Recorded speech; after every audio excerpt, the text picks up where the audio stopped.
I'm not mad at all. He's a Dude, good you player. could have gotten him with the 10th pick. No, we couldn't. What the? No way. He would have gone to the Cavs. What are you talking about? 10th pick? Relax. He would have either gone to the Cavs You think or the Cleveland Wizards. was taking him with the Cavs pick? Yes, they would have took him for sure. The Cavs were either taking Garland or Culver. They passed up Culver. They were aiming for Hunter. They passed up Culver. Garland wouldn't have been an answer for me if Hunter would have been there, and they passed up Culver. I would not have traded up to the 4th pick for the next Robert Covington. Did you just call DeAndre Hunter the next Robert Covington? Yeah. All right, don't be crying. He seems like okay. a 3-and-D guy to me. Don't be crying once he clamps the shit out of Zach LaVine, okay?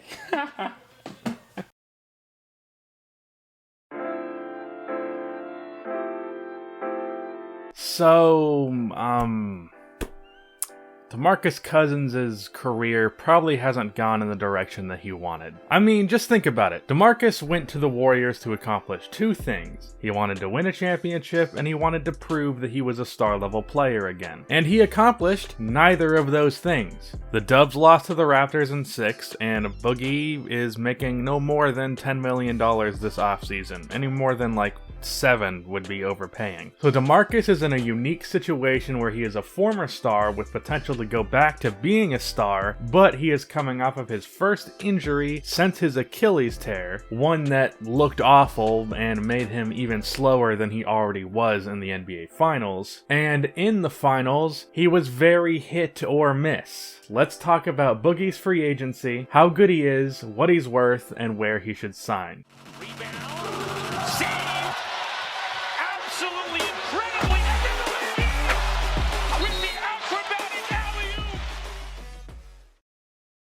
Before we start, I wanted to promote episode 2 of the Hoops Cast. In this episode, we talk about the Anthony Davis trade as well as the NBA draft. And in that pod, I give my thoughts on Kobe White to the Bulls. Many people have commented asking for me to make a video on that. I will not be doing that because I don't think I can go that in depth, but on the podcast, I give my thoughts on that decision. So go check out the podcast if you're interested in that. Link will be in the description. Let's get on with the video.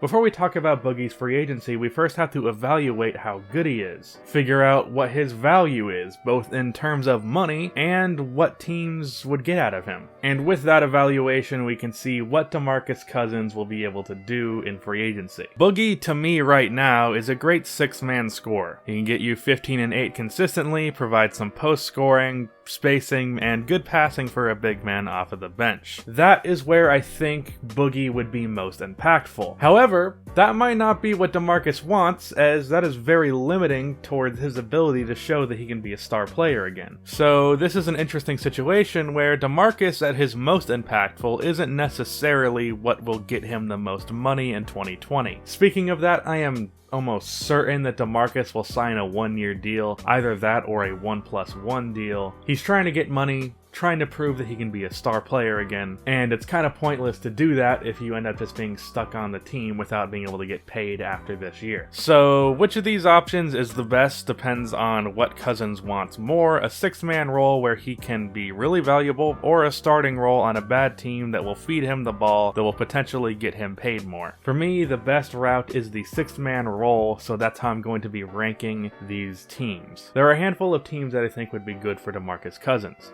the Charlotte Hornets, the Wizards, the Lakers, and the Celtics, and of course, the Golden State Warriors. I'm going to go in order of worst to best, starting with the Wizards. The Wizards are at the bottom mostly because I have no idea what this team is going to be next year. I'm pretty sure John Wall is going to miss the entire season. Bradley Beal might be gone. It's just really not ideal. If Wall was healthy, Beal was staying, and the situation in the locker wasn't weird as shit, I think this would be a good place for DeMarcus. But that probably won't be the situation. But I can still see Boogie filling a role for them as a scorer next to Beal. He would probably be a 6-man to Thomas Bryant, though. For the Celtics, this would have to be just a straight-up attempt to replace some of the lost scoring with Kyrie leaving. Whether Al Horford leaves or not, Demarcus can fill some scoring in either on the bench or in the starting lineup for the Celtics. If Horford leaves, you don't lose the spacing at the center position, you don't lose the scoring because they both score at about the same rate, and you don't lose the passing. And ironically enough, they also improve a lot in rebounding because that's a huge flaw in Horford's game. But it will be a massive, and I mean massive, drop-off defensively and in terms of just being good teammates. I think Romeo Langford can make up for some of the lost scoring with the loss of Kyrie, and obviously we all expect 20 plus points per game from Tatum this year, but Demarcus would help with that as well. The only concern with that would be that Demarcus has kind of a similar personality to Kyrie, and that he could clash with some of the younger guys. Boogie might still have an ego like he's a superstar when he isn't, and he might take exception to Jason Tatum, a young dude, getting more touches than him. But I think because Demarcus doesn't have even 5% of the expectations that Kyrie had going into this season, I think he should be fine in that regard. No reason for him to freak out on the young dudes when neither he nor the Celtics have expectations higher than like making the 7th seed. I don't think the Celtics are a bad option whether he's a starter or a bench player, but I think the next 3 teams are easily the best for him. For the Hornets, to keep it simple, Kemba needs some scoring, and really outside of Kemba and maybe Jeremy Lamb if he re-signs, there is nobody who isn't replaceable in the starting lineup. If Demarcus wants to go the bad team that needs him route to try and get big money, this is definitely the best option because the Hornets are such a trash team that Demarcus can go there and immediately become the second option, maybe third to Jeremy Lamb. Demarcus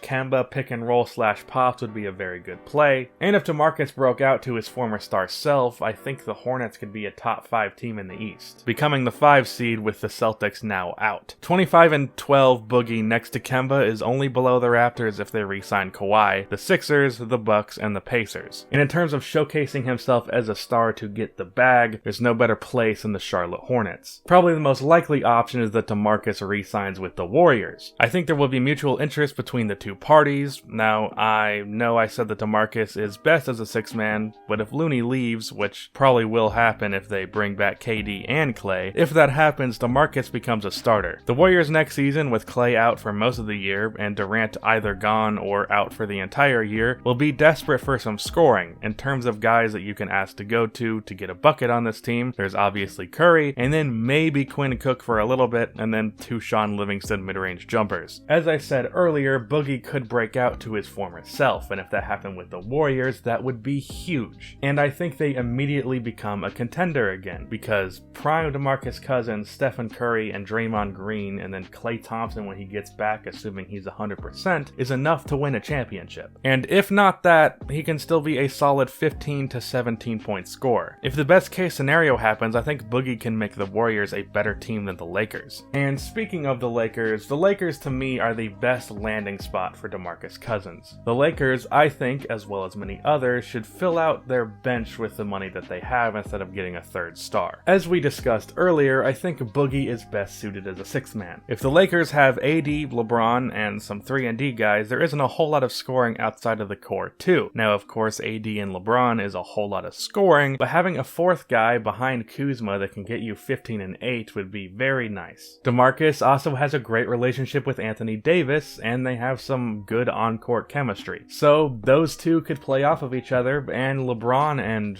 Boogie should work as well. DeMarcus is good in the pick and roll and he can stretch the floor, and then everyone else on the team, being shooters and defenders, can prevent Boogie from being double teamed because Cousins is a damn good passer, so he will find the open man, and the defenders around him will make up for DeMarcus's inefficiencies on defense. And in terms of defending, let's say you face a team like the Spurs, Nuggets, or Pistons, teams that have 2 traditional big men. If you're going up against that, you don't want to start Kyle Kuzma. He would get killed by LaMarcus Aldridge, Paul Millsap, and Blake Griffin. So if you go up against a team like that, start Cousins at center, slide AD to the 4, and then you will have the size to manage that, without sacrificing the spacing and scoring that Kyle Kuzma brings by putting him on the bench, because then DeMarcus Cousins can fill that role. And yes, I know Boogie isn't a good defender, but neither is Kuzma, so at least with Boogie in the starting lineup, you would have the size. I think the Lakers could get him for like $7 million a year, and he could really add some depth to the team. So that is where I think Demarcus could sign. What he could provide for a team is exactly what the Lakers should or will be looking for off of the bench. That is the end of this video. Episode 2 of the Hoops Cast on the Anthony Davis trade and the NBA draft is out now. Link in the description and in the card above. Thank you for watching. Like and subscribe, and cue the outro music.